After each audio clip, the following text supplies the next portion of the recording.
Le vrai faux de l'info de la matinale avec Jean-Philippe Ballas. Bonjour Jean-Philippe. Bonjour Thomas. Ce matin, c'est la faute à l'euro. Oui, l'un des refrains préférés du Front National et de sa présidente Marine Le Pen hier sur iTélé. On commerçait plus, notre balance commerciale était excédentaire. Oui. C'est aujourd'hui, c'est depuis l'euro, et je crois que les Français s'en rendent compte que d'abord, les prix ont augmenté de manière spectaculaire, le pouvoir d'achat a baissé. Bon, alors elle dit beaucoup de choses en quelques secondes de Oui. Marine Le Pen, on va les reprendre dans l'ordre. D'abord, la présidente du Front National dit qu'avant l'euro, notre balance commerciale était excédentaire. Vrai ou faux, Jean-Philippe? Faux, Thomas. On est plutôt en mode montagne russe lorsqu'on regarde le solde de notre balance commerciale. Négatif à partir des années 70 et des chocs pétroliers. Il descend jusqu'à moins 23 milliards en 82, avant de repasser dans le vert à la fin des années 90, puis de retomber, de remonter un instant et de s'enfoncer. Mais l'euro, lui, il apparaît en 2002, ça joue pas Oui. un petit rôle quand même?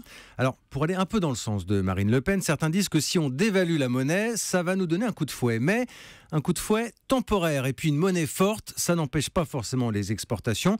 Regardez l'Allemagne, tout à fait au hasard. D'ailleurs, si on fait la moyenne des pays dans la zone euro, on obtient une balance commerciale excédentaire, Thomas. Le signe qu'on ne s'en sort pas tous de la même façon. Pourtant, nous avons tous l'euro. Non, les économistes, eux, voient d'autres responsables. Une économie moins compétitive avec un coût du travail plus élevé chez nous.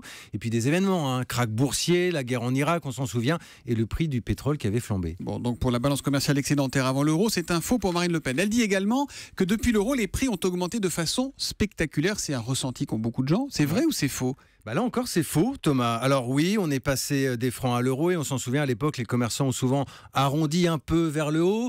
Oui, vous arrive peut-être encore de convertir dans votre tête. Moi, ça m'arrive, j'avoue, oui. Je ne sais pas pourquoi, Et mais de je vous le fais pour dire, les prix de l'essence. Je voilà. ne sais pas pourquoi. Alors moi, c'est pour la baguette. Je me Voilà. dis, qu'est-ce que ça a augmenté? Mais l'euro n'a pas grand-chose à voir là-dedans. Les prix avaient déjà augmenté à l'époque du franc. Alors certes, il y a des secteurs où les tarifs ont grimpé. Le logement, la nourriture, les transports, Julie est d'accord. Mais là, Julie, on est davantage dans la loi du marché. Et puis il y en a d'autres, figurez-vous, où les prix ont baissé. Les vêtements, l'électroménager, l'électronique, l'automobile. J'ai les derniers chiffres de l'INSEE d'ailleurs. Les prix ont baissé moins 0,4% sur un an. Bref, le franc, c'était pas forcément mieux avant. Et c'est donc un faux pour Marine Le Pen ce matin dans le vrai faux de l'info de la matinale signé Jean-Philippe Ballas. Jean-Philippe, on vous retrouve demain juste après le journal de 7h30. Bonne journée.